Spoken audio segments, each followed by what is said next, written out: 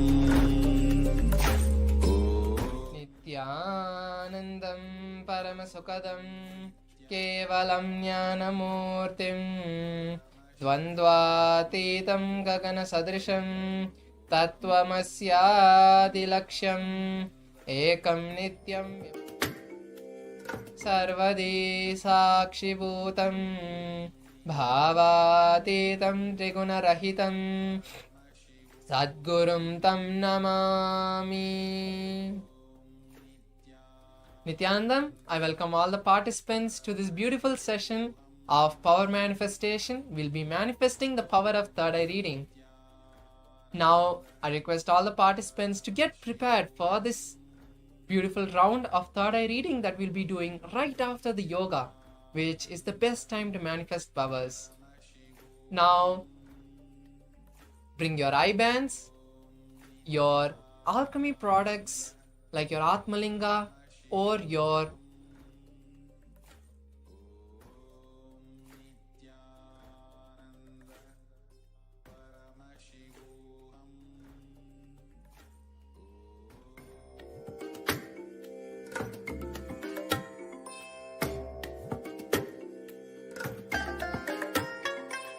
I bless you all.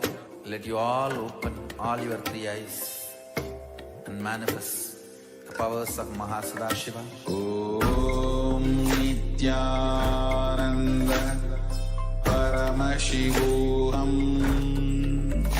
Om Nithyananda Paramashivoham Om Nithyananda Paramashivoham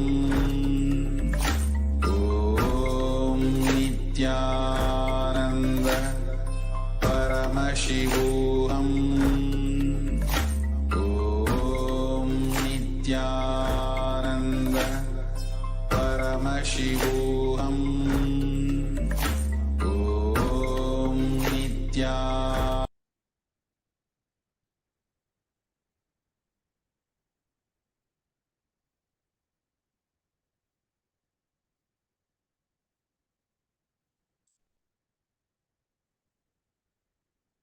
Eugene, many people think that if they get enlightened, they will get a golden throne.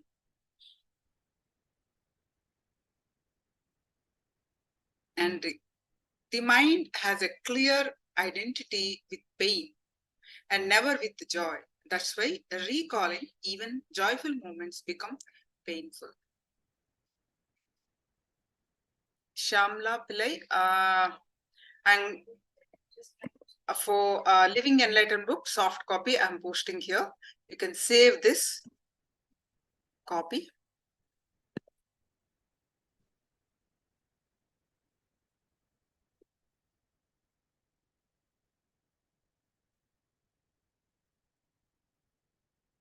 And save this book and receive your powerful cognition. This book is not like any other book you just read through. This book is most useful when you just open it and when you ask for a question, when you are seeking for a solution, you are seeking a guidance, specific guidance. You can ask 10 times a day, no issues. Each hour you can ask for a solution. This book literally speaks to you. Try it out.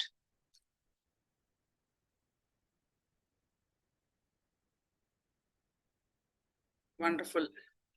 Physical copy. Wonderful.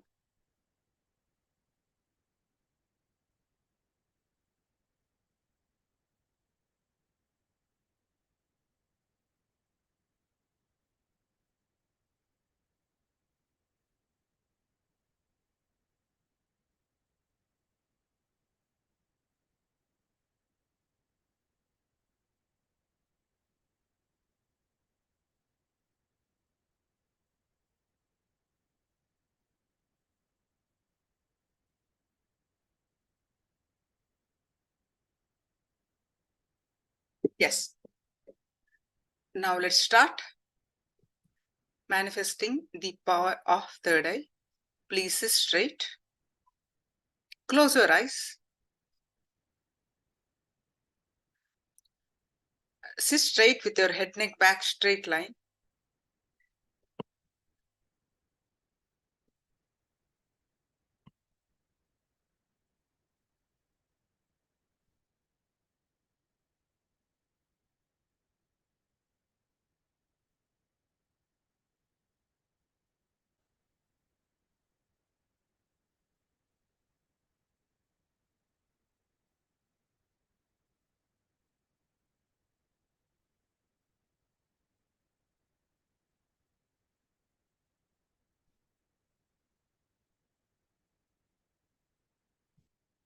Visualize Swamiji's palm in your third eye.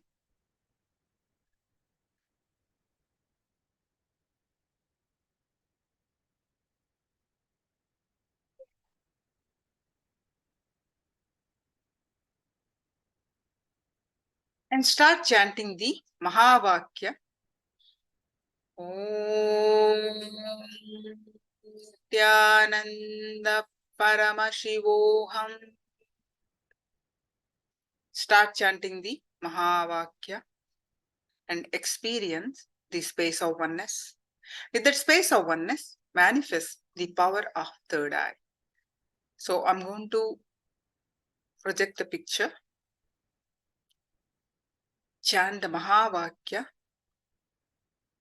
and experience the space of oneness.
Projecting the picture, scan through your third eye and manifest the power of third eye.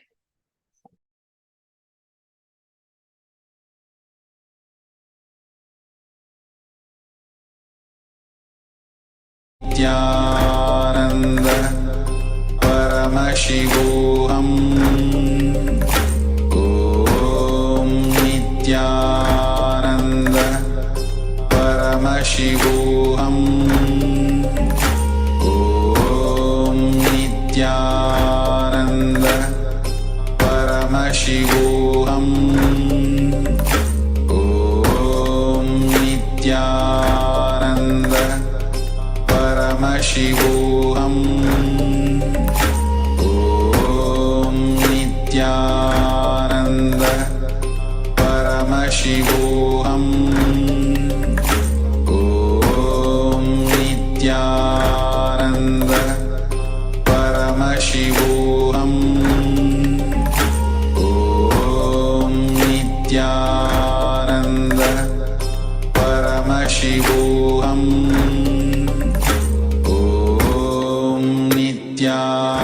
Om Nithyananda Paramashivoham.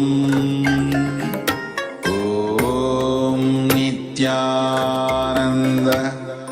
Paramashivoham. Om Nithyananda Paramashivoham. Om Nithyananda Paramashivoham. Om Nithyananda Paramashivoham. Om Nithyananda Paramashivoham.